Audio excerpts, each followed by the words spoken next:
A year ago at this time, you got through really your first full offseason with the team. How much different was it this year for what you and your staff asked of the guys? I don't know. I mean, we're all just excited to be getting started.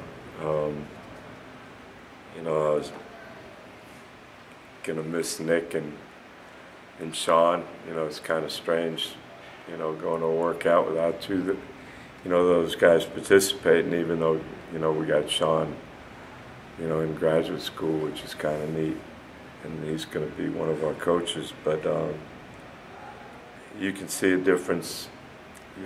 I think guys have improved and kind of understand a little bit more of what we're trying to do, and we're excited for Yannick. He's got to go home and play in the World Championships. He hadn't been home in a long time, so that's great. And then summer school is always a challenge, so that's an interesting side. You obviously have a lot of new talent coming in, but what will this team miss the most about Shawn and Nick? Well, they're both great leaders and great teammates. Both as really great defenders. When you look at the people Nick had to guard, in our conference every night, it was an amazing challenge. I don't know if anybody in the country, had a challenge like he had. When you got Napier a couple of times, or Boatwright, or Jackson, or Dixon, or Kilpatrick, or Russ Smith.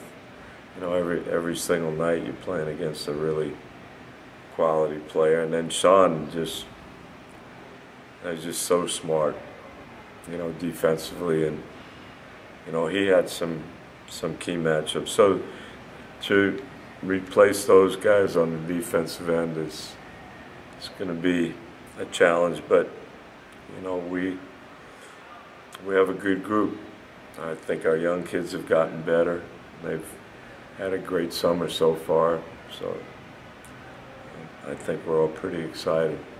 What are the first steps of the teaching process when you get new talent, new guys in?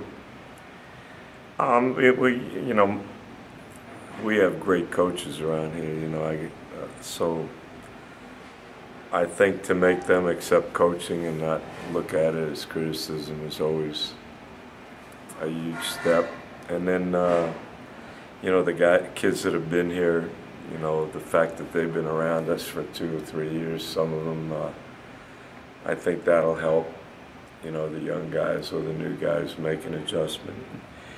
And then, try to play like the Spurs, share the ball and defend.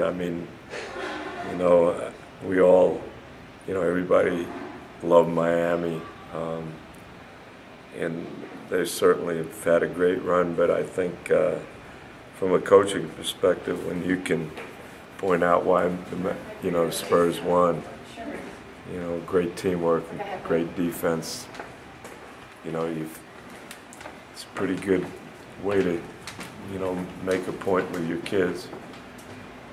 You're missing a couple guys, like Yannick and Emmanuel and Martin. Is summer more about improving the players individually, or is it, would you rather have the whole team here building some chemistry on the court, maybe, or something?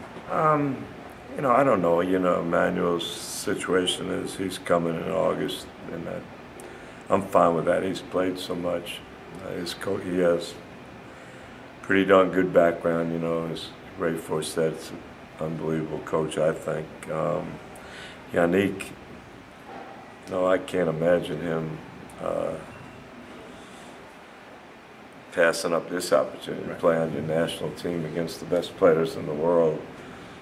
He's going to get a lot more out of it than being around me. Justin will be fine. We'll get that straightened out. These new rules, with the NCAA and a fifth-year senior, a lot of the schools haven't adjusted to that yet. So, but he'll be with us pretty soon, and he's going to be a huge addition. You mentioned Emmanuel obviously has played a lot of basketball, and he's a very highly regarded guy, but he is a freshman. Two of your other newcomers are veteran transfers. Is the teaching process different for you and your staff when you're dealing with 21, 22-year-old guys as opposed to freshmen, or are they all freshmen to you right now? You know, Jordan came from Tubby, you know, so you know how well coached he'll be. You know, Tubby's great. Justin's come from a, unbelievable program.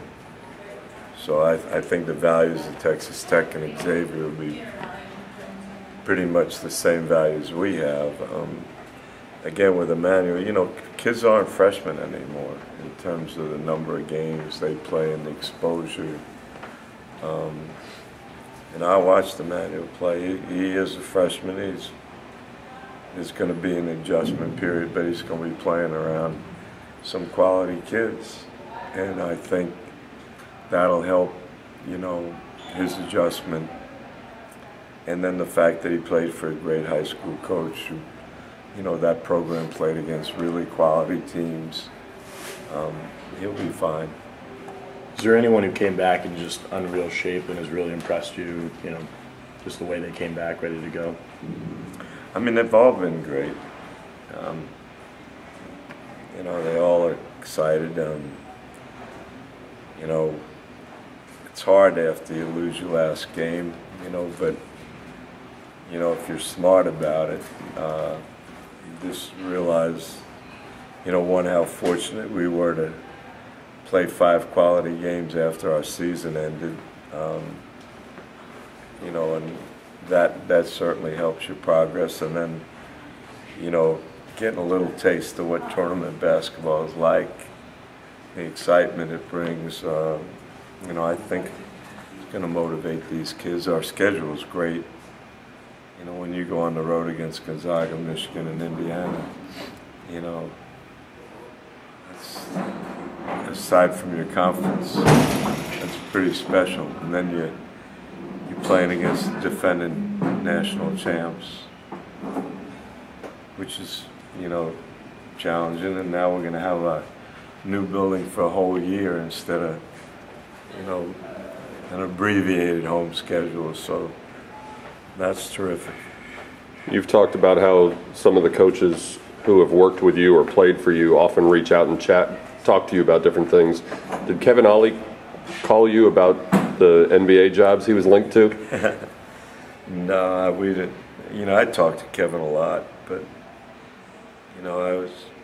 I just want what he thinks is best.